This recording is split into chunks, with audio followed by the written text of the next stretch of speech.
Baik teman-teman semuanya, selamat malam. Assalamualaikum warahmatullahi wabarakatuh. Waalaikumsalam Waalaikumsalam warahmatullahi warahmatullahi wabarakatuh. wabarakatuh. Waalaikumsalam Waalaikumsalam warahmatullahi warahmatullahi wabarakatuh. Alhamdulillah, alhamdulillah hamdan katsiran, thayyiban mubarakan fi. Wa ana asyhadu la ilaha illallah wahdahu la syarikalah. Wallazi arsala rasulahu bil huda wa dinil haq liyudhhirahu 'ala ad-dini kullih. Wa kafa billahi waliyan wa kafa billahi nasira. Baik teman-teman semuanya, gimana kabar pada malam hari ini? Sehat? Alhamdulillah. Sehat. Alhamdulillah. Alhamdulillah ya. Baik. Nah, seperti biasa untuk memulai malam ini kita akan menunjuk satu orang saya akan menunjuk satu orang untuk memimpin doa pada pertemuan kelima. Pertemuan kelima. Oh ya, sekedar informasi nanti estimasi pertemuan kita di kampus untuk online di sekitar tanggal 19-an mungkin ya. 19. Oke. Sip.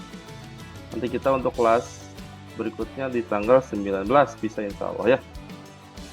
Oke. Ya, saya akan tunjuk satu orang untuk memimpin doa pada malam hari ini. Saya akan tunjuk siapa ya? Vika deh, mana? Vika main yuk. Vika.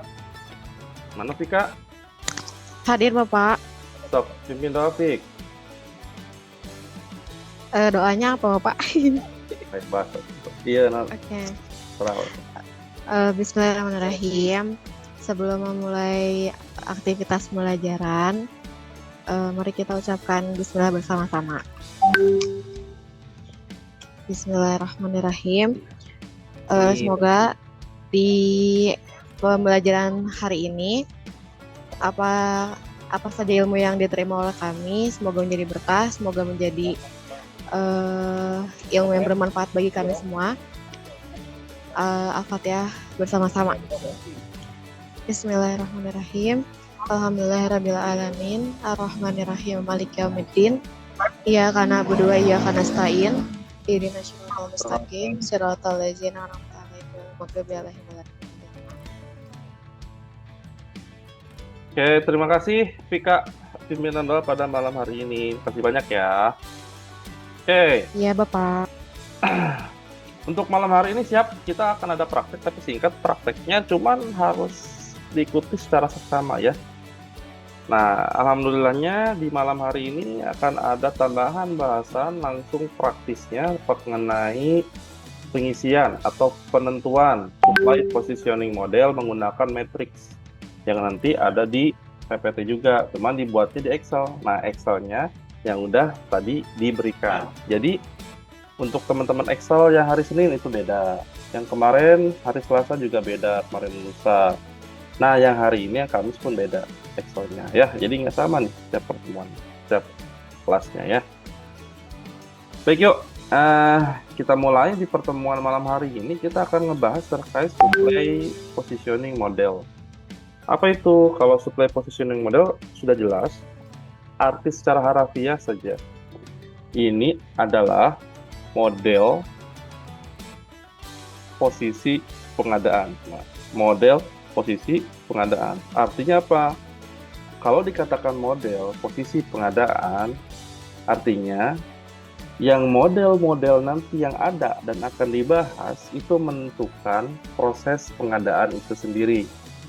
Kita tentukan model barangnya seperti apa, ya, posisi barangnya itu seperti apa, posisi pengadaannya bagaimana, gitu.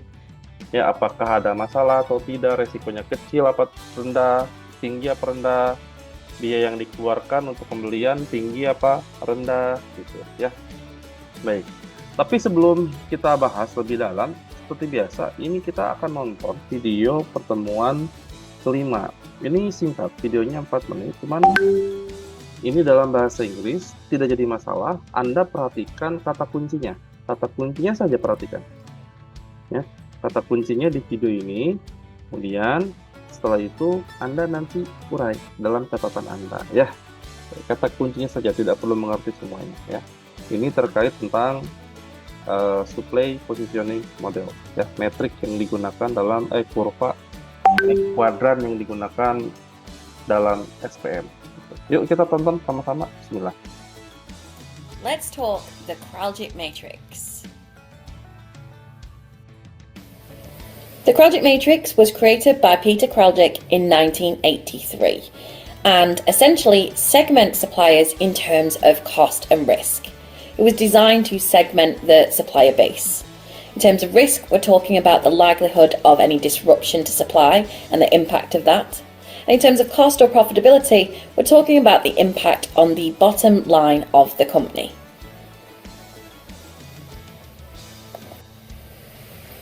So what's the point of Kraljic? Well, by segmenting our suppliers into these quadrants of risk and cost, it allows us to prioritise and create strategies in terms of what relationship to seek and what type of ordering. So are we going to be partnerships and long-term agreements or call-off contracts or e-procurement, for example?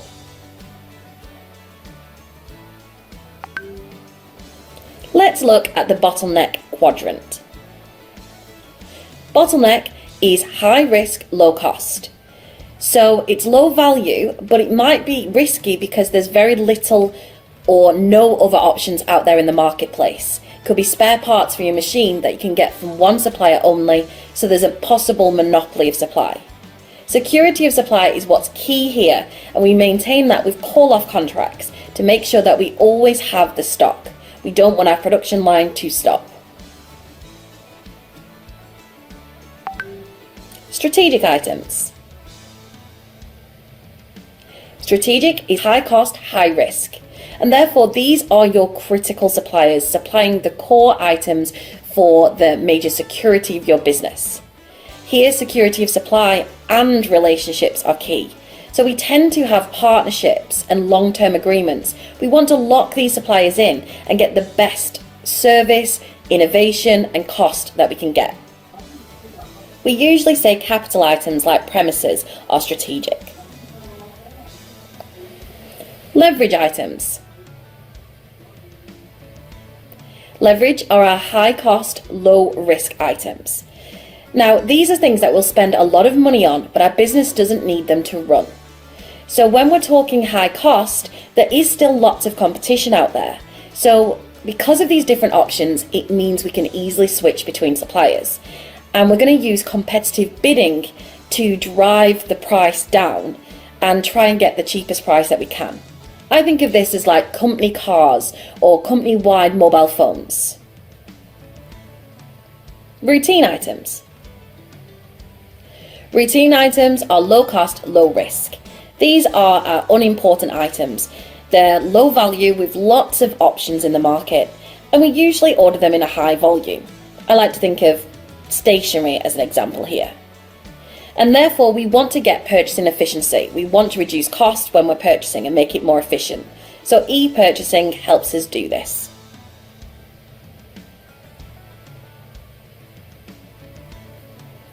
So let's apply Kraljic to a cat cafe example. Now, you probably wouldn't have heard it applied here before, but if we're talking a cat cafe, a strategic item would be the cafe building itself or the furniture for people to sit on. Bottleneck, being the high risk but low cost, would be items like the coffees for the drinks or the food for the cats. Leverage might be the fancy cat furniture that you're going to dot around. The cats will be fine without it. Most of the time they'll probably not bother to sit on it. And routine would be things like stationery for the menus and so on. You could use a chalkboard instead. All of these random examples help promote memory, and that's why we tell you about them. I hope you found this useful. Please subscribe to my channel, click the subscribe button, go to our website, check out our courses, and come back for more models soon.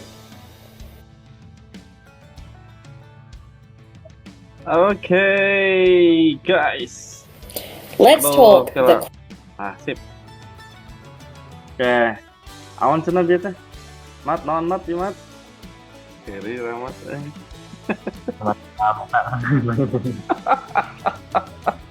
Naon, sok. Siapa yang open mic? Rahmat mau sok open mic, Mat. Apa? Naon sudah? Yang sifatnya rutin ada yang mau mendesak kan. Terus di bagian teh aya nu berdasarkan resiko sekarang berdasarkan biaya yang dikeluarkan. Ah, pinter Rahmat Terus nanti ada Eta heula Pak. Lah, sok. Yang lain gimana? Sok, ada tambahan. Ini Pak, kalau dari poinnya mah yang saya tangkap ada 4 Pak. Kumaha, sok. Yang pertama, ini poinnya doang Pak. Yang pertama ada apa itu teh? Leverage. Lalu yang ada strategi. Yang ketiga ada rutin. Yang keempat ada bottleneck Pak. Kalau dari segi ininya mah apa ya? Lebih ke resiko sama penyesuaiannya mungkin Pak gitu. Oke, resiko dengan pengeluaran. Pengeluaran. Ya. Oke. Gitu ya. Ada lagi yang lain menambahin?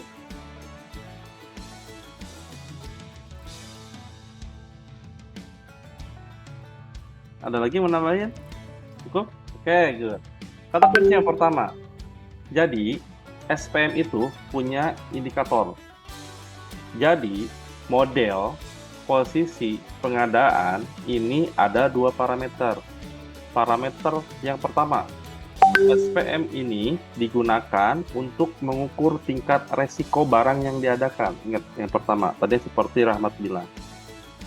Yang kedua, untuk mengukur tingkat rendah atau tingginya pengeluaran expenditure yang dikeluarkan. Nah, dari masing-masing dua parameter itu sehingga muncullah 4 kategori, 4 jenis posisi pengadaan. Modelnya 4 jenis. Yang pertama ada rutin, yang kedua ada leverage, yang ketiga ada bottleneck, yang keempat ada critical.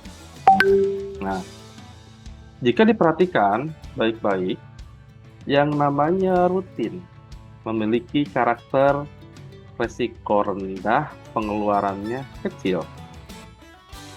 Oke. Yang namanya rutin, resikonya rendah, pengeluarannya kecil.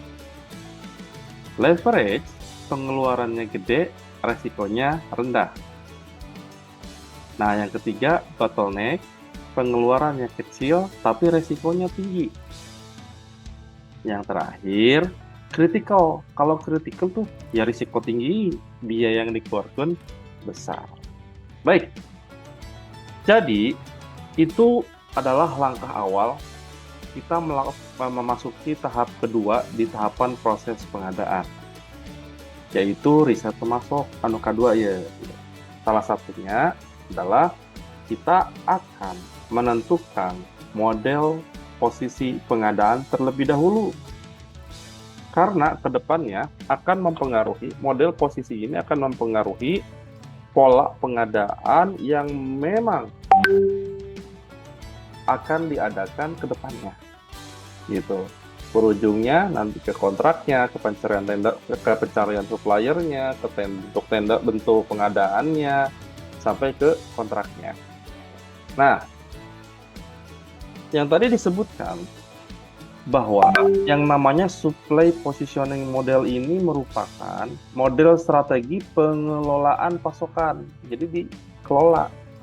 Apa yang dikelolanya? Satu, resiko, pengelolaan resiko. Yang kedua, pengelolaan pengeluaran. Sehingga dengan adanya matriks ini, manajer itu bisa mengukur seberapa tingkat resiko yang akan dihadapi untuk barang tertentu dan seberapa besar atau seberapa banyak uang yang harus dikeluarkan untuk melakukan pembelian barang itu. Coba perhatikan baik-baik, ada yang menarik di sini. Nah, kategori bottleneck dan rutin dan critical leverage. Nah, untuk bottleneck dan rutin itu merupakan 80% populasinya dari jumlah pengadaan. Jadi dari sisi item, dia banyak itemnya kalau untuk rutin dan bottleneck.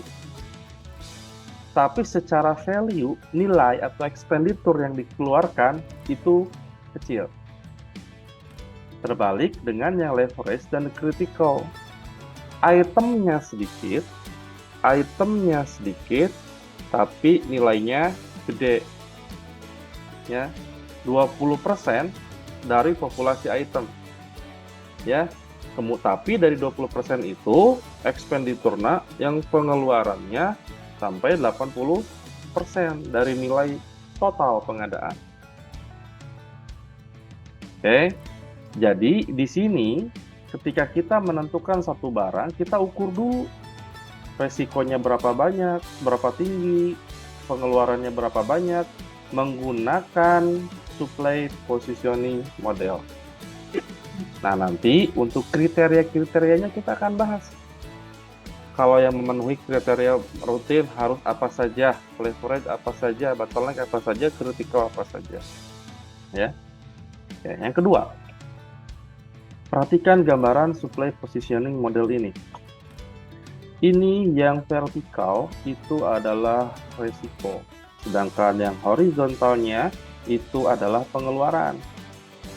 Nah, semakin ke pojok paling kanan atas, maka semakin tinggi resiko, semakin tinggi pengeluaran. Sehingga supply positioning model ini bermaksud untuk memetakan jenis barang yang akan diadakan ke dalam 4 kuadran. Kuadran yang pertama tadi apa? Kuadran yang pertama, pojok kiri bawah, apa? Rutin. Rutin. Pojok kiri bawah itu rutin. Ya. Sekarang pojok kanan bawah apa? Leverage. Pojok kiri atas apa? Bottleneck. Bottleneck. Pojok kanan atas critical atau strategic. Nah, seperti itu. Ya. Sehingga peringkat resiko, impact, supply opportunity itu nanti akan diukur tergantung seberapa tinggi resiko yang dihadapinya. Ya, semakin ke luhur, semakin tinggi resikonya. Semakin ke kanan, semakin besar nilai pengadaannya. Gitu. Oke. Perhatikan baik-baik. Sehingga dari pemetaan tadi, setiap kuadran itu ternyata memiliki atau mewakili pembelian jenis barang dengan set fitur tertentu. Sehingga dalam proses pengadaannya pun akan memerlukan pendekatan yang berbeda, baik untuk pasokan maupun pembelian bagi perusahaan. Gitu. Nah, nanti ini akan menentukan ini kira-kira cocoknya apa? Tender kah, atau nanti swakelola kah, atau sebagainya. Gitu, sehingga barang-barang sesuai dengan kuadran ini, bottleneck, critical, routine, dan leverage ini akan memiliki karakter masing-masing yang mempengaruhi pola pendekatan pembelian dan pasokan. Beda nanti. Baik. Nah, yang pertama, perhatikan baik-baik. Ini yang pojok kiri paling bawah. Pojok kiri paling bawah. Perhatikan baik-baik pojok kiri bawah. Ini adalah klasifikasi untuk jenis barang di kuadran rutin. Ciri yang menonjol dari penyediaan barang rutin adalah memiliki tingkat resiko yang rendah. Tetapi jumlah itemnya banyak. Ya. Kenapa ini dikatakan resikonya rendah meskipun itemnya banyak? Karena untuk pengadaan barang rutin, pertama, barangnya sudah terstandar. Yang kedua, barang-barang ini bisa dipasok dan tersedia banyak dari banyak pemasok. Jadi barangnya banyak, tapi dari banyak pemasok. Khawatir gitu. Di mana kehabisan dari satu pemasok bisa mencari juga pemasok yang lain. Selain itu juga pengeluaran yang dikeluarkan meskipun itemnya banyak, tapi nilainya sedikit. Itu karakteristiknya yang rutin.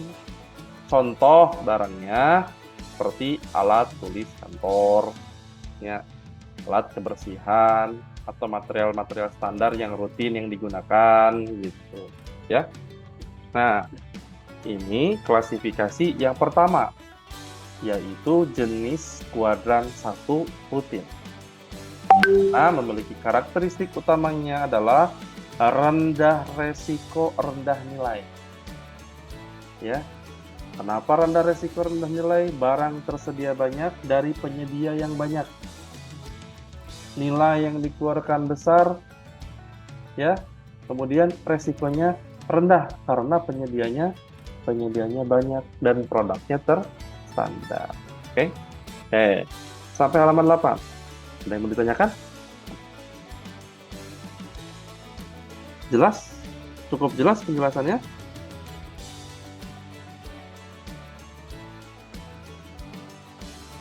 Jelas, Pak. Oke, good. Baik, selanjutnya. Kita masuk ke kuadran kedua. Kita bergerak ke sebelah kanan sekarang. Bergerak ke sebelah kanan. Ke leverage. Leverage, karakteristiknya hampir mirip dengan rutin. Bedanya, bedanya dia secara nilai yang dikeluarkan tinggi.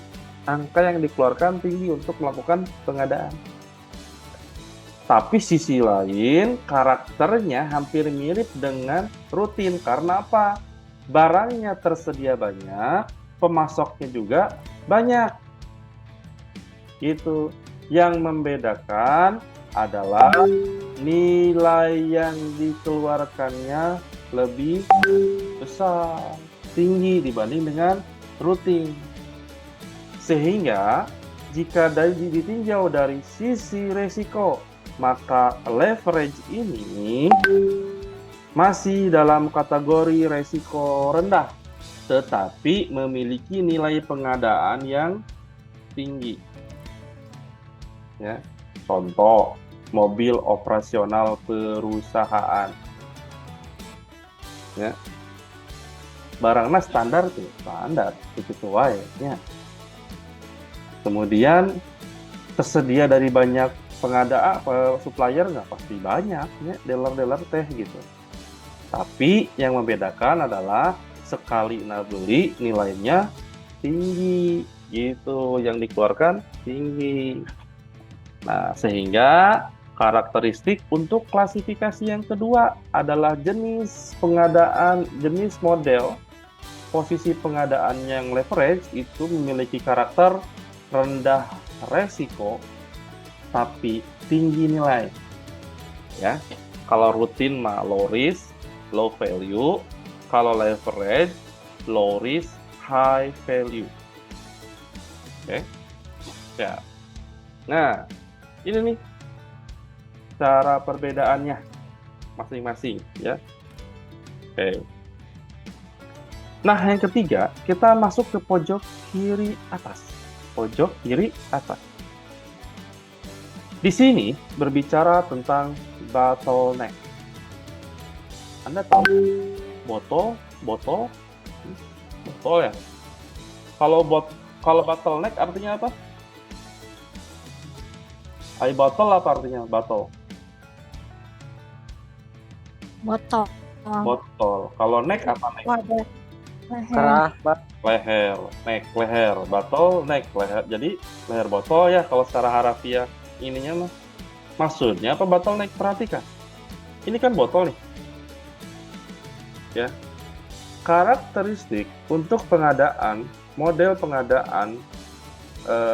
model posisi pengadaan bottleneck, perhatikan baik-baik. Yang dibutuhkannya banyak, tapi suppliernya sedikit, sehingga yang dibutuhkan banyak ini keluar sedikit-sedikit, karena hanya terdiri dari beberapa pilihan supplier saja. Butuh 10 bisa dipasok 2, sisanya 8 ditangguhkan karena hanya terbatas pemasoknya. Sehingga apa? Tadi makanya disebut dengan bottleneck. Ya, di diana kebutuhannya besar, terhambat. Karena apa? Karena penyediaannya sedikit. Sehingga jika teridentifikasi bahwa barang itu masuk dalam model bottleneck, artinya hati-hati. Secara nilai itu rendah, tapi resikonya tinggi. Kenapa resikonya tinggi? Bakal ngeganggu proses perusahaan, ngeganggu produksi perusahaan, ngeganggu ini. Kalau dalam contoh yang di video tadi, kan di akhir video dia ada sampel terkait cat cafe gitu ya. Nah, kata dia, contoh pengadaan barang yang bottleneck untuk cat cafe adalah satu, kata dia, biji kopi untuk minuman. Kenapa ini menjadi bottleneck? Kebutuhan kopinya mah banyak, tapi yang bisa menyediakannya sedikit. Karena apa? Barangnya variatif, ada kebutuhan khusus.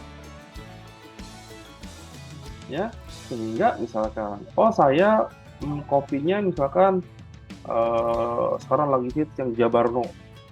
Itu semua biji kopi yang dijabar diambil untuk diolah menjadi minuman kopi. Artinya apa? Dibatasi, hanya kopi yang ada di Jabar saja yang dibutuhkan. Sehingga apa? Suplai pilihannya sedikit, hanya di Jabar saja gitu. Ya, seperti itu. Misalkan, saya mah pakai kopi Arabica tapi pengalengan, yang lain nggak bisa. Sehingga apa? Dari situ kebutuhannya banyak, tapi yang menyediakan sedikit karena ada kebutuhan khusus tadi. Barangnya tidak terstandar, tapi khusus atau memiliki variatif, tidak terstandar gitu. Nah, untuk kategori bottleneck ini itu memiliki resiko yang tinggi, hati-hati. Meskipun secara nilainya rendah gitu ya. Oke, sampai bottleneck ada yang mau dipertanyakan? Silakan, jelas? Jelas? Oke. Yang pertama, tadi di pojok kiri bawah apa? Kuadran apa? Rutin. Karakteristiknya seperti apa kalau rutin? Iya. Resiko rendah tapi item banyak. Resiko rendah, item banyak. Terus berikutnya? Leverage. Bukan. Karakteristik berikutnya untuk yang rutin. Untuk pengadaan barang rutin sudah ada standar, barangnya bisa dipasok, pengeluarannya sedikit. Oke. Kalau untuk yang rutin, barangnya terstandar, penyedia banyak. Ya. Terus supplier nage, Mbak. Yang kedua, leverage apa leverage? Kalau leverage karakteristiknya gimana? Rendah resiko tapi tinggi pengeluaran. Resikonya rendah, nilai pengadaannya tinggi. Bagus. Karakteristik berikutnya apa? Itemnya Hampir sedikit, sama pengeluarannya dengan besar. Oke. Nah, terus apa lagi? Barangnya terstandar. Ya. Baik. Yang ketiga barusan bottleneck. Apa bottleneck?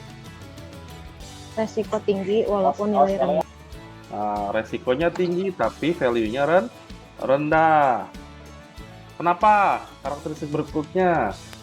Karena yang dibutuhkan itu banyak, tapi Rendah. supplier sedikit. Oke, kebutuhannya banyak, barang yang dibutuhkan banyak, tapi suppliernya sedikit. Oke, good. Yuk, kita masuk sekarang ke kuadran terakhir di malam hari ini. Kuadran yang keempat, ini adalah kuadran critical atau strategik. Di mana ketika barang menempati di kuadran critical, artinya karakteristik yang paling utama terlihat adalah dia memiliki karakter high risk, high value. Ya sudah resikonya tinggi, biaya yang dikeluarkan pun tinggi. Gitu. Karena apa? Biasanya ini adalah item khusus yang digunakan oleh perusahaan yang dimana perusahaan lain tidak punya. Custom rahasia gitu, bumbu rahasia lah gitu ya. Nah, dia doang yang punya. Sehingga jangan sampai kekurangan supply meskipun biayanya tinggi terus. Nah, sehingga ketika barang ini memenuhi kategori critical, maka akan berpengaruh terhadap jenis-jenis kontrak berikutnya. Nggak mungkin sekarang yang kritikal hanya untuk temporer, kontraknya jangka pendek, nge-show gitu ya, penunjukan langsung. Nggak mungkin. Dia akan melalui tender dulu, kontraknya kontrak jangka panjang, karena untuk menopang supply berkelanjutan. Dan ini yang kritikal ini biasanya adalah barang yang memiliki kontribusi utama terhadap keuntungan perusahaan. Gitu. Ya. Sehingga dari sini bisa jadi critical yang ini kita harus di manage nih, critical sama bottleneck. Ya. Usahakan semuanya lari ke leverage. Meskipun ada critical tapi bukan yang critical tipikal berkepanjangan. Ya, contoh yang tadi di video singkat yang termasuk dalam objek atau model pengadaan, posisi pengadaan yang kritikal atau strategik di Cat Cafe itu adalah building itself katanya. Bangunannya itu sendiri. Karena apa? Tanpa ada bangunan itu akan jadi gitu. Jadi sebuah kafe gitu, bukan gitu, nggak jadi karena perlu untuk penyimpanan barang, perlu untuk kucing dan sebagainya gitu, seperti itu ya. Nah, itulah critical. Baik, sehingga dalam posisi critical dia memiliki resiko yang tinggi dengan nilai yang tinggi gitu. Nah, perhatikan ini karakteristik ini yang memang kita nanti akan gunakan dalam praktek. Sehingga jika ditabulasikan antara 4 kuadran, kita tabulasikan terhadap 5 keterangan. Yang 5 kondisi atau keadaan. Untuk kondisi yang pertama adalah kondisi resiko terhadap organisasi. Maksudnya ketika barang itu nggak ada, impact ke perusahaan seperti apa. Gitu. Nah, adapun untuk resiko pengadaan terhadap organisasi bagi kuadran rutin itu sangat rendah dan leverage pun rendah. Bottleneck tinggi, critical tinggi. Kenapa? Yang tadi seperti yang sudah disampaikan bahwa kondisi resiko pengadaan itu rendah untuk rutin dan leverage karena melimpahnya barang yang ada dan penyedianya pun banyak. Sedangkan untuk bottleneck kebutuhannya tinggi, penyedianya sedikit, sehingga ada resiko menjadi tinggi. Yang kedua, jenis barang dan jasanya untuk rutin dan leverage itu terstandar. Tetapi untuk bottleneck dan critical itu variatif dan tidak standar. Variatif atau tidak standar. Ya, contohnya seperti biji kopi yang dibutuhkan untuk kafe tadi. Baik, berikutnya. Dari sisi jumlah penyedia atau suppliernya banyak atau ente. Dari sisi jumlah supplier, untuk rutin dan leverage banyak, sedangkan bottleneck dan critical sedikit. Nah, yang berbeda, yang menarik di sini, jumlah pembelian dari sisi nominal yang dikeluarkan untuk rutin nominalnya rendah dan bottleneck pun rendah, tapi untuk leverage dan critical nominal yang dikeluarkannya tinggi. Sehingga dari nominal yang tinggi dan rendah ini memunculkan daya tarik bagi penyedia barang dan jasa. Ketika barang itu nilainya rendah, maka potensi daya tarik terhadap penyedia untuk memenuhi barang tersebut rendah. Semakin tinggi, maka semakin tinggi pula untuk daya tariknya. Ya, sehingga tekagoklah orang memproduksi tekagoklah sekalian gitu ya. Nah, sehingga untuk daya tarik, rutin dan bottleneck memiliki daya tarik yang rendah, tetapi yang leverage dan critical memiliki daya tarik yang tinggi. Dari proses SPM ini, sebetulnya tujuannya mah dua sebenarnya. Ini, di satu sisi, si pembeli itu ingin meningkatkan value dari sisi pengadaannya. Meningkatkan value seperti apa? Dia pasti akan mengoptimalkan nilai lebih besar, lebih baik. Karena apa sekalian bikinnya? Sehingga cara untuk meningkatkan value dari pengadaan itu sendiri, yang pertama, dia akan menggabungkan permintaan item yang sama. Jadi barang yang sama digabungkan menjadi satu dari beberapa divisi kerjaan. Jadi satu kontrak pengadaan, jadi nilainya tinggi. Yang kedua, menggabungkan permintaan dari beberapa unit bisnis, permintaan, gabungkan, bikin pengadaan. Jadi itu item. Yang ketiga, cara meningkatkan value-nya adalah dia berkoalisi dengan perusahaan-perusahaan sejenis yang membeli barang sejenis secara bersamaan. Nah, selain itu juga si pembeli, selain ingin meningkatkan value, biar ada daya tarik. Kan tadi semakin tinggi value, semakin tinggi daya tariknya untuk supplier memenuhi barang tersebut. Tapi di sisi lain, si pembeli pun ingin menurunkan resiko. Jangan sampai ada yang bottleneck, apalagi ke critical. Sehingga dia diarahkan untuk sampai ke leverage. Sehingga karakteristik yang leverage dan rutin, salah satunya adalah dia memiliki standar barang tertentu. Ada standarisasinya, terstandar.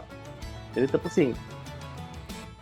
Kemudian, yang keduanya, untuk menurunkan resiko, dia harus memilih sumber pengadaan yang tepat. Sumbernya di mana ya? Nah, untuk meningkatkan sumber daya pengadaan yang tepat, itemnya terstandarisasi, maka si pihak pembeli harus meningkatkan hubungan atau lebih engage dengan si pihak supplier agar apa? Si supplier ini mau meningkatkan kompetensinya. Di sisi lain pembeli mengencourage untuk mendukung support, ayo tingkatin kompetensinya, nanti gini nih. Nah, si pihak supplier terus meningkatkan kompetensinya untuk memenuhi kebutuhan tersebut, sehingga semakin variatif, semakin terstandar, itu akan semakin turun resikonya menjadi ke arah leverage ke bawah, gitu ya. Oke, sampai sejauh ini ada yang ditanyain? Jelas tadi paparannya? Jelas, yuk. Nah sekarang teman-teman silakan buka Excel-nya. Buka Excel-nya sekarang. Udah ya, seperti ini ya? Udah seperti ini, Pak. Oke. Minum dulu, capek.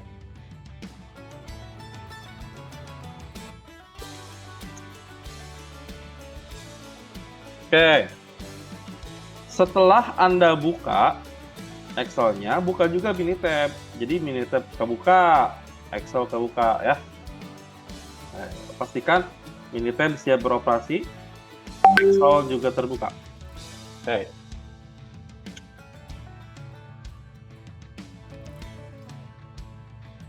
Sudah? Yuk, langkah pertama.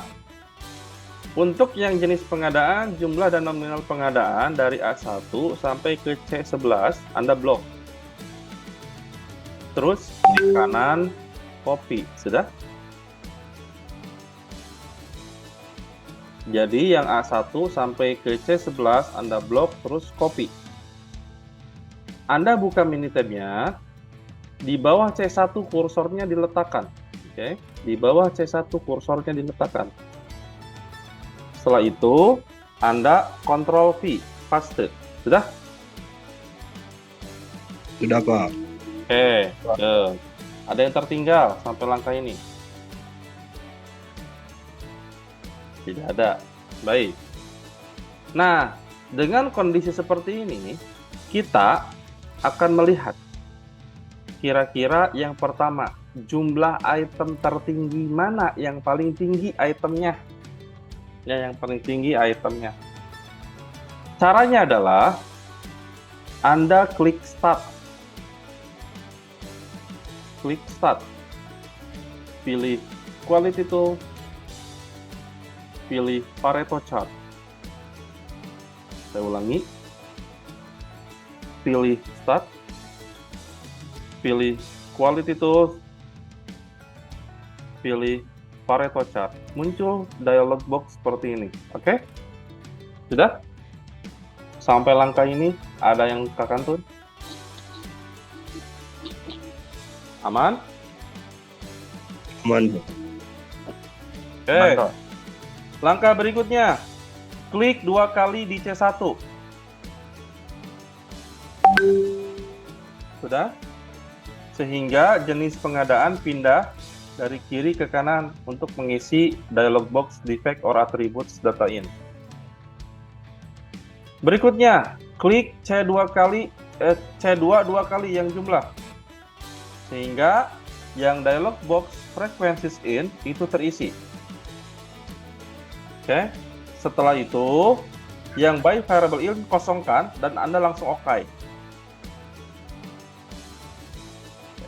Muncul seperti ini. Muncul, Pak. Oke, Muncul. yang lain?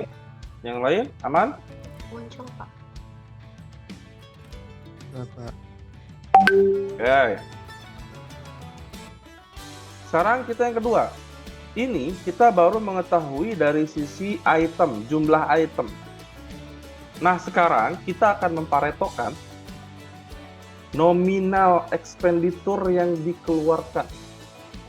Berapa banyak nilainya, berapa tinggi nilainya. Caranya lakukan langkah yang sama, pilih Start, pilih Quality Tool, pilih Pareto Chart. Sudah? Klik C1 2 kali, kemudian klik C3 nominal pengadaan 2 kali. Sudah? Jadi pindah ke sini. Sudah seperti ini. Kemudian klik OK. Keluar hasilnya seperti ini.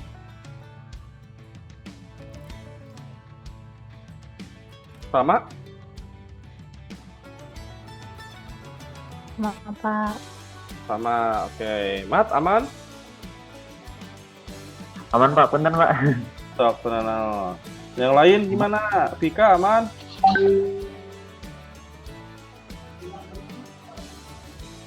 Bu Ami aman, Bu? Aman, Bapak. Oke. Bapak, Kumaha? mau minta diulangi yang barusan. Yang mana? Yang nominal pengadaan ya? Ini yang kedua. Ya, Oke, kita ulangi ya. Nominal pengadaan. Siap? Oke, pilih Start. Sudah?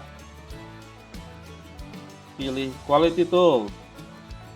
Kemudian klik Pareto Chart. Sudah? Kemudian berikutnya klik 2 kali yang C1.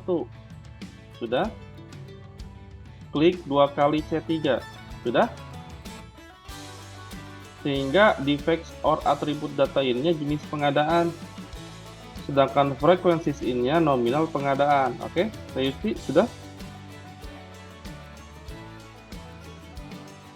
Setelah itu, oke, keluar hasil seperti ini. Oke, Sudah Pak, makasih. siap, sama-sama. Belum beres, satu lagi prakteknya, nanti baru kita bahas terakhir. Kita akan gabungkan semuanya untuk melihat parameternya. Jadi nanti kita akan ada nominal dan jumlahnya.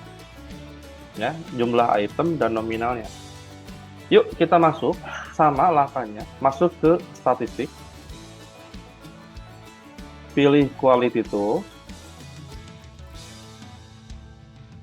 Pilih Quality Tools. Pilih Pareto Chart. Oke. Setelah ini C1 klik 2 kali. Sudah, C1 klik 2 kali. Kemudian C3 klik 2 kali. Sudah. Kemudian C2 klik 2 kali. Jadi di defects or atribut data innya jenis pengadaan, frequencies innya nominal pengadaan. Yang variabel innya jumlah. Yang lainnya nggak usah di otak-atik. Sudah? Ada yang tertinggal di langkah ini sebelum saya oke kan? Aman, Mark? Aman, Pak, aman. Good. Kalau aman, klik OK. Muncul seperti ini. Muncul seperti ini. Muncul. Oke, yuk kita sekarang simak baca satu-satu di sini. Tadi kan satu-satu ya. Nah, sekarang ini gabungannya. Perhatikan baik-baik untuk satu contoh ini. Oke. Dari sini terlihat bahwa nominal pengadaan dan jumlahnya. Yuk kita masuk ke kotak-kotak pojok kiri paling atas yang ini. Lihat, angkanya biru. Warnanya biru. Berarti ini apa? Server. Oke. Jika dilihat dari grafik, si server ini memiliki nilai yang tinggi. Jumlahnya sedikit. Dari kategori ini, ini terindikasi masuk kuadran mana? Vertikal, Pak. Critical. Yang lain paham? Paham. Nilai tinggi, barang sedikit. Yang memiliki nilai tinggi, berarti kan paling panahnya ke kanan ya? Berarti tinggal sisa 2, leverage atau critical. Ya. Kemudian jumlahnya sedikit. Berarti masih leverage dan critical. Artinya terindikasi bisa leverage atau critical. Tapi kan kita tadi ada parameter lain. Ya. Ada parameter lain. Oke. Sekarang kita ini biarkan dulu seperti ini. Kemudian kita biar lebih jelas, buka Excel-nya kembali. Sudah? Buka Excel-nya lagi.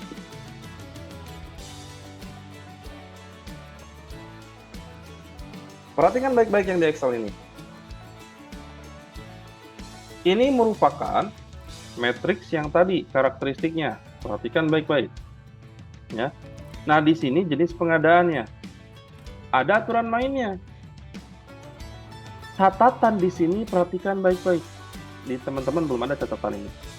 Yang memiliki nilai di atas 100 item, maka dimasukkan kategorinya banyak. Untuk sisi jumlah atau sisi kebutuhannya.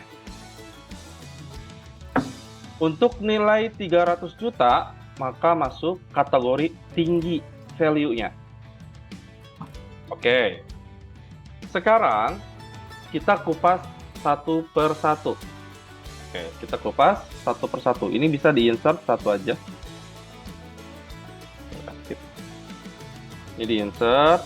Nanti di sini Anda tambahkan ini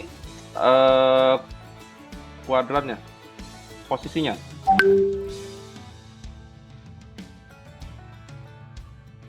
Nah, posisi pengadaan. Sudah? Anda blok, kemudian dikasih kotak. Siap. Yuk, kita tengok dulu sekarang yang UPS. UPS, perhatikan jumlahnya. Ya. Perhatikan jumlahnya. Yang UPS. Kita masuk ke kategori yang pertama. UPS. Ini dia resiko terhadap pengadaan itu memiliki nilai yang tinggi atau rendah. Oke, jangan mulai dari situ dulu. Dari sisi jumlah pembelian, artinya nominal ya. Kita yang ke sini dulu. Dari sisi jumlah pembelian dulu. Dari sisi jumlah pembelian secara nominal, ingat. Untuk UPS masuk di kategori rendah atau tinggi dengan aturan jika nilai lebih besar 300 juta masuk kategori tinggi. Lebih kecil 300 juta berarti rendah. Oke. Artinya untuk UPS ini Anda rendah posisi naon rendah di mana wae posisinya? Berarti aya di rutin dan di bottleneck ya. Nah, yang rutin Anda kasih angka 1, di bottleneck kasih angka 1. Sudah? Sudah? Nah, Pak. Yang kedua, jumlah penyedia UPS itu sedikit apa banyak? Banyak. Anu dagang UPS sedikit apa banyak? Banyak. Banyak. Oke, jika banyak. Ya. Kalau banyak berarti jatuhnya di mana? Di rutin atau leverage? Rutin sama Rutin atau leverage. leverage. Oke. Nah, kalau untuk yang UPS biasanya penyediaan teh khusus tidak banyak. Saya pernah Ya. beli, Pak. Gimana? Beli, Pak. Pernah beli belum? Nah, Pak. Ya. Dia memiliki penyedia yang khusus. Misalkan Prolink hukumnya dan menyediakan teh. Artinya untuk sisi penyedia bagi UPS itu sedikit. Satu, ini kasih 1. Sudah? Ya. Tuh. Oke. Kemudian jenis barangna ari UPS standar atau variatif? Tanya. Standar atau variatif? Standar, Pak. Kalau untuk UPS barangnya variatif. Karena apa? UPS Khusus. ada masing-masing wattnya. Ini khusus untuk sekian watt, ini khusus untuk sekian volt, ini untuk sekian watt, sekian volt. Semakin tinggi semakin banyak. Semakin tinggi harganya. Ya, beda jeung pulpen. Baik pulpen oge sama we pulpen. Nah gitu, pulpen mah. Ya. Walaupun secara merek dan bentuk berbeda, tapi standarnya sama tuh. Sama, gitu-gitu kene. Sehingga untuk jenis barang dan jasanya untuk UPS dia memiliki karakteristik variatif. Ini kasih 1, kasih 1. Sudah?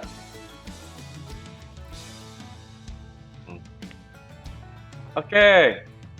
Sehingga yang keempat, karena ini penyedianya sedikit, kebutuhannya banyak. Ya. Kira-kira ini resikonya tinggi nggak terhadap perusahaan jika ini UPS nggak ada? Tinggi. Tinggi. Tinggi. Sehingga ini yang tinggi untuk resiko pengadaan ada di kuadran mana? Bottleneck sama critical. Bottleneck sama critical. Oke. Ya. Nah, berikutnya. Perhatikan baik-baik. Ini karena nilainya rendah, kuantitinya sedikit, ya, maka untuk daya tarik kira-kira untuk penyedia ini tinggi apa kecil? Tinggi apa rendah? Rendah. Rendah. Berarti kalau rendah ada di kategori mana? Rutin dan bottleneck. Rutin dan bottleneck. Oke. Dari hasil ini, maka dapat disimpulkan bahwa UPS ada di posisi pengadaan mana? Bottleneck. Posisi pengadaan bottleneck. Karena apa? Syarat dan karakteristiknya memenuhi yang bottleneck, memiliki bobot nilai 5. Oke? Sip. Sehingga di sini Anda isi untuk posisi pengadaan itu kondisinya adalah bottleneck, ya. Tuh, sudah? Oke. Sekarang contoh yang kedua untuk yang seragam. Nih, seragam.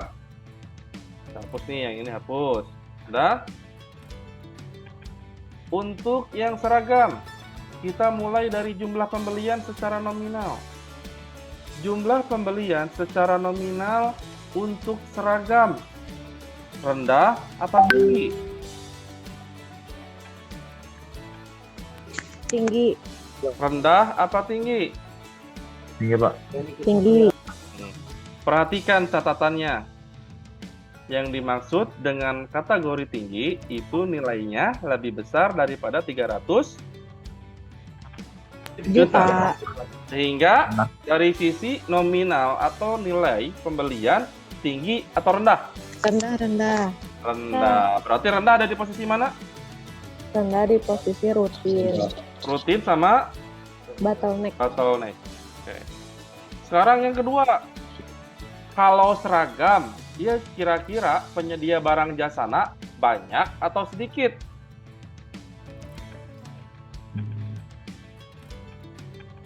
Konveksi banyak atau sedikit? Banyak. Sehingga masuk ke kategori mana? Rutin dan leverage. Oke. Dari sisi jenis barang, Nak, Aimun seragam standar atau macam-macam? Macam. Kan iya teh barang teh satu jenis. Seragam iya ya tuh.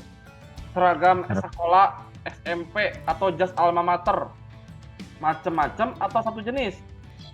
Satu jenis. Terstandar atau tidak? Standar. Namun Standar. terstandar jadi mana? Rutin sama leverage. Rutin sama leverage. Oke. Kemudian, iya resikona kira-kira setelah 3 area ini terpenuhi, ini resikonya tinggi apa rendah lamun si penyedia yang satu bermasalah? Rendah. Kenapa rendah? Karena masih banyak pemasoknya. Karena banyak pemasoknya, jumlah penyedianya juga banyaknya. Banyak ya. Dan barang lagi tersedia Banyak. Oke, jadi posisinya di mana resikona? Di rutin dan di Leverage. Oke. Sehingga karena ini nilainya kecil.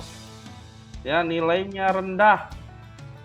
Ya, jumlah pembeliannya sedikit. Ini masuk kategori apa? Rutin sama bottleneck. Rutin sama bottleneck. Oke. Berarti untuk yang seragam masuk kategori apa? masuk Rutin. keadaan mana, Ru? Rutin. Rutin. Aktif. Rutin. Rutin. Gitu. Kak Bayang, Kak Hartos, Hartos Bapak. jelasnya? Jelas. Ya Allah. Oke. Sekarang kita coba pilih yang server. Yang server. Oke. Server, perhatikan baik-baik. Ya. Untuk yang server, yuk kita masuk ke jumlah pembelian. Nominalnya tinggi apa rendah? Rendah. Server, tinggi apa rendah? Perhatikan nominalnya berapa? 1,2 M. Oh, nominal. Tinggi. Nominalnya Tinggi. tinggi ada di posisi mana? Leverage dan Reference critical. sama critical. Oke. Kemudian jumlah penyedia barang dan jasanya untuk server banyak apa sedikit? Banyak, soalnya lebih dari 100. Bukan. Jumlah penyedia suppliernya lo bante gitu. Oh, Dikit. 15. Bukan, ini mah quantity, Neng. Oh iya, salah. Kalau di sini karakteristik kalau server, eta penyedianya sedikit apa banyak? Dikit. Sedikit. Ya, paling dari Intel, dari MSI gitu ya. Kayak gitu itu lumayan sedikit. Oke. Berarti kan? Berarti kalau untuk yang jenis penyedia barangnya, jumlah penyedianya, jumlah suppliernya sedikit. Kalau sedikit ada di kuadran mana? Bottleneck sama critical. Bottleneck sama critical. Oke. Kemudian, jenis barang dan jasanya variatif apa terstandar? Variatif. Terstandar. Variatif, karena kebutuhan space untuk server kan beda-beda. Ya, RAM-nya, apanya gitu. Sehingga variatif. Kalau variatif ada di bottleneck sama di critical. Nah, sehingga ketika 3 item ini sudah kita mampu definisikan kira-kira ini resiko terhadap perusahaan tinggi apa rendah? Tinggi. Kenapa tinggi? Karena sedikit pemasoknya. Sedikit pemasoknya, kuantitinya juga sedikit, tapi nilainya tinggi. Kalau resiko tinggi ada di kuadran mana? Critical sama bottleneck. Critical dan bottleneck. Nah, dengan daya tarik ini, dengan jumlah pembelian nilainya yang tinggi, sehingga memiliki daya tarik yang rendah apa tinggi? Tinggi. Tinggi. Kalau tinggi ada di mana posisinya? Critical sama bottleneck. Iya. Leverage sama sama critical.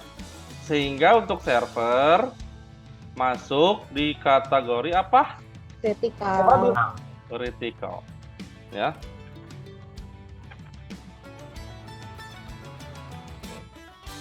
Paham sampai sini? Paham, Pak. Paham. Sekarang yang terakhir, contoh terakhir. Kita akan coba masuk ke laptop. Ya, laptop. Ya.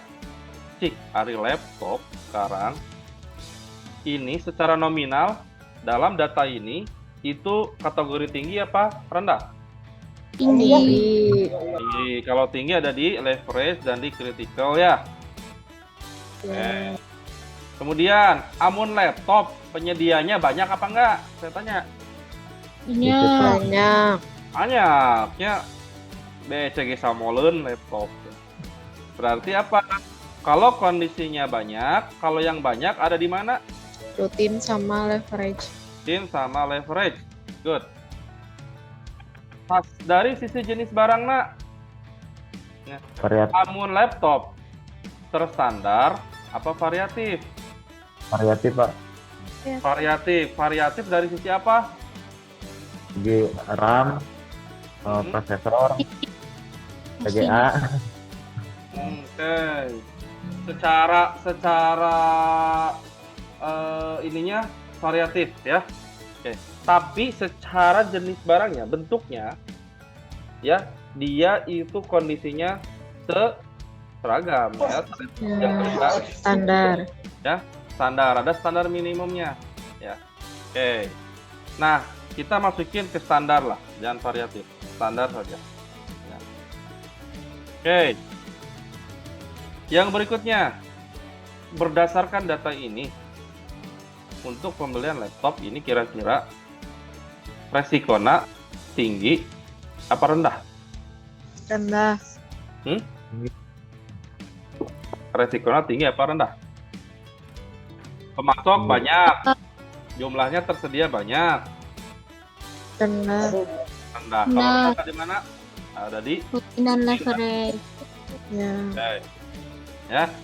Sehingga meskipun ini jumlahnya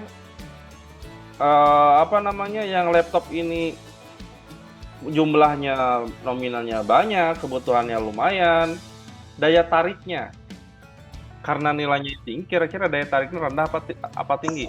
Tinggi. Tinggi, maksudnya tinggi gitu ya. Ya. Leverage dan critical. Sehingga dapat disimpulkan kalau untuk contoh kasus laptop ini masuk di kategori mana kuadrannya? Leverage. Leverage. Oke? Ya. Ya. Oke. Nah, itu contohnya. Nah, jadi cara penentuannya seperti itu. Ini jika menggunakan kotak metrik seperti ini. Dan ini tidak ada di buku panduan, tidak ada di buku materi. Ya. Jadi ini untuk memudahkan perhitungan posisi barang yang diadakan itu masuk di kuadran sebelah mana.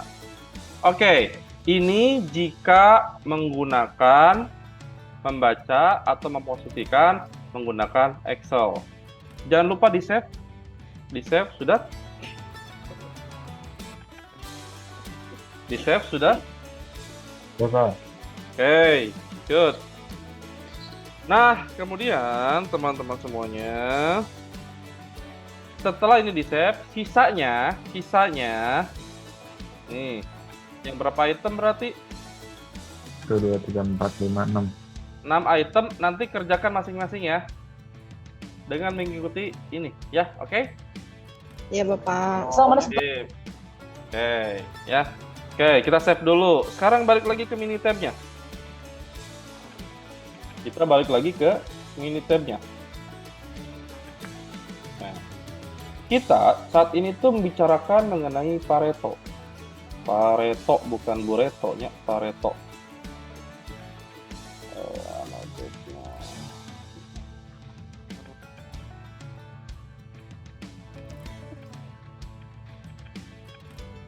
Oke. Sekarang kita akan membaca Pareto. Nah, apa disebut dengan 80-20? Nah, tadi kita akan kupas yang 80-20-nya. Dari sisi resiko dulu. Kalau yang memiliki resiko tinggi itu biasanya nominal pengadaannya rendah apa tinggi?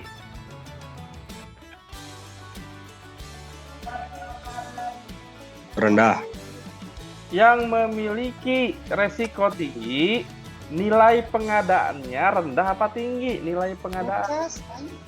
Tinggi. Rendah resiko, tinggi Ya, apa berarti? Tinggi. Ya, tinggi nih. Oke. Sekarang di sisi nominal pengadaan yang memiliki nilai tinggi, nilai yang tinggi, ya, maka kan 300 juta nilai tinggi itu tadi ya. Maka untuk yang barang inventaris kantor yang tadi nih yang 300 jutaan nih, 300 juta berarti barang inventaris kantor, laptop dan server masuk kategori tinggi. Kita warnain. Sekarang klik ini 2 kali. klik 2 kali. Sudah? Nah, kemudian klik kanan, dikasih warna. Sudah? Oke, klik kanan, edit bar, custom, ya. Kemudian background colornya kasih saja warna kuning. Sudah? Kemudian klik OK. Sudah ya? Yang kedua, laptop. Ya kan? Laptop. Sama, klik kanan lagi, edit bar, kasih warna kuning. Oke, sudah? Berikutnya, barang inventaris kantor. Ini klik kanan, edit bar, pakai warna kuning. Sudah? Oke. Cara bacanya perhatikan. Cara bacanya perhatikan. Untuk server itu menyumbang 33% dari total pengeluaran. Ya. Dan untuk laptop menyumbang 28,5% dari total pengeluaran. Dan untuk nominal pengeluaran barang inventaris kantor itu menyumbang 15,3%. Sehingga dengan nominal pengeluaran yang tertinggi ini, Tiga memiliki kumulatif presentasi nilai penyumbang 77%. Ya. Harus bacanya Kartos. Maaf, Pak, boleh diulang lagi? Kurang paham. Ini, perhatikan cara bacanya, ya. Ini cara bacanya kan namanya Pareto chart 80-20, ya.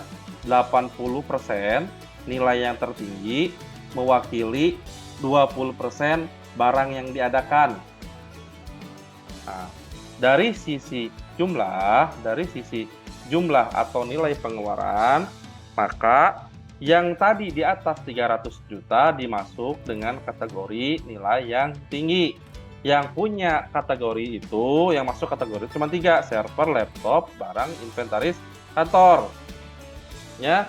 Nah, untuk server menyumbang 33,2%.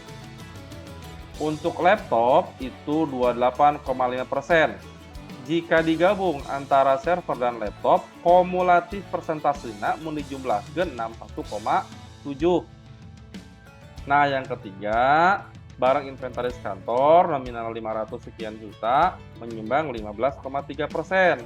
Sehingga jika ditambahkan 33,2, 28,5, 15,3 itu totalnya 77%. Sudah? Artinya, Oh iya, siapa?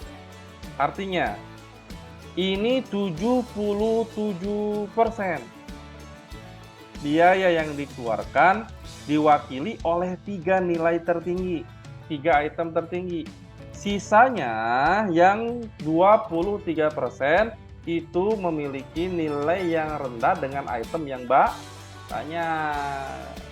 Oke? Kak paham?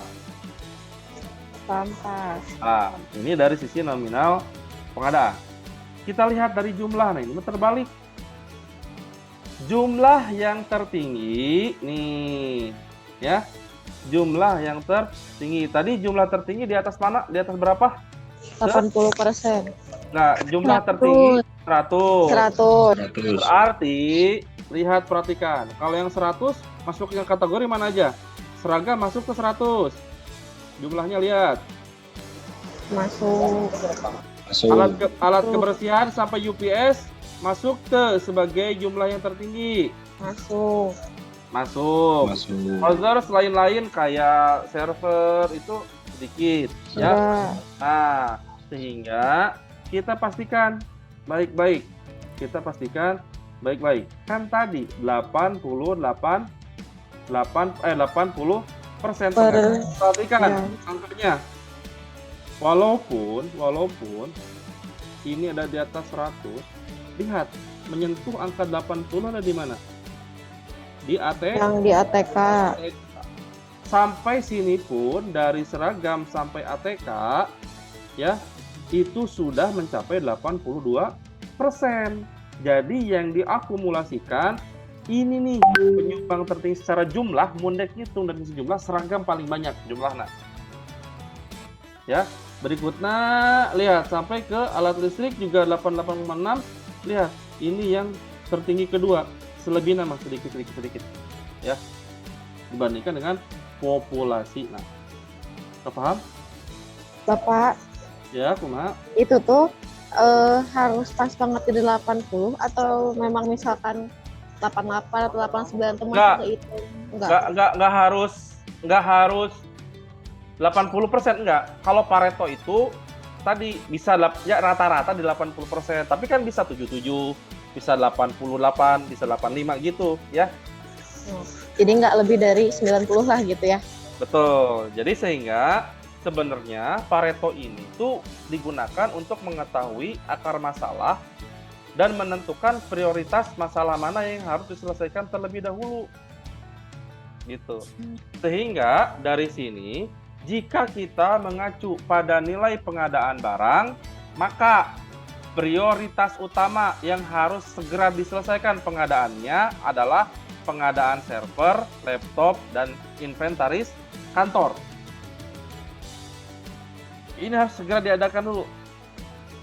Yang lainnya bisa nyusul. Kartos? Hartos. Nah, jika kita mengacu pada quantity, maka ini nih seragam, alat kebersihan kantor sampai ke alat listrik segera ayakeun. Segera diadakan.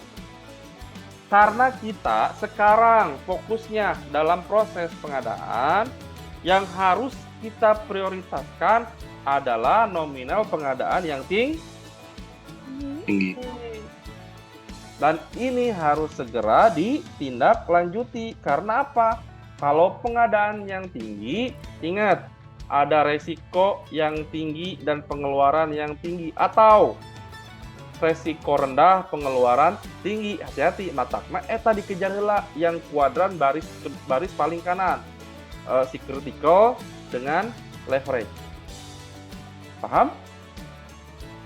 Makanya dari sini ini kita akan menentukan barang mana dulu yang harus diadakan. Ya, berdasarkan ini yang harus diadakan terlebih dahulu dengan prioritas value-nya yang tinggi.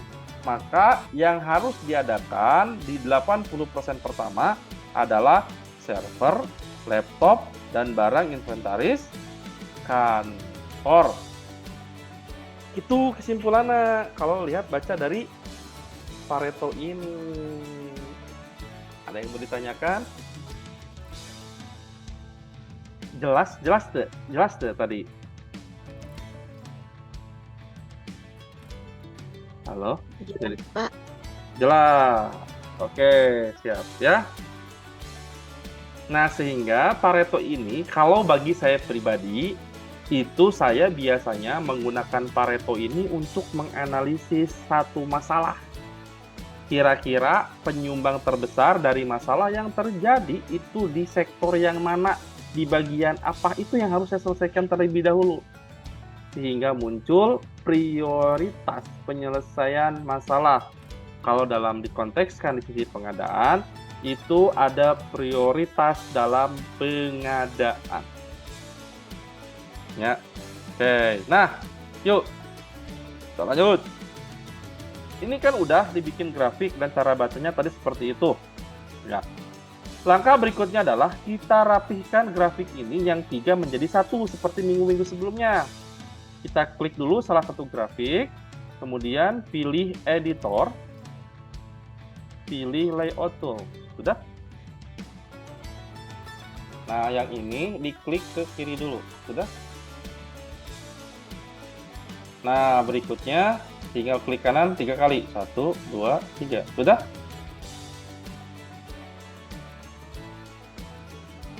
Sudah sampai langkah ini? Sudah, Pak. Oke, klik finish. Nah, udah kan seperti ini ya? Nih, udah kan seperti ini ya? Oke. Nah, dari ini kita akan edit dulu. Edit apanya? Edit ini namanya. Tinggal klik 2 kali. Pareto chart of jenis pengadaan ya. Di sini aja pilih di jenis pengadaannya ya. Diganti jumlah item pengadaan. Sudah? Terus klik OK. Oke. Nah, berikutnya di sini klik 2 kali. Jenisnya diganti dengan nominal pengadaan. Sudah? Oke. Di sini klik 2 kali. Ini nominal pengadaan versus PS. Ya. Jumlah item. Sudah? Oke. Mantap. Sudah semuanya seperti ini? Nah, Sudah. kalau sudah, ini Anda klik nih, bukan ini ya. Ini klik di luar dulu. Klik. Nah, kemudian klik kanan. Di grab-nya ini. Klik kanan, sudah. Copy grab. Sudah? Copy grab. Kemudian buka Excel-nya. Anda paling bawah dipastekan. Sudah kelihatan? Seperti ini jadinya. Sudah ya? Tinggal di-save. Ya, Pak. Oke. Nah, udah.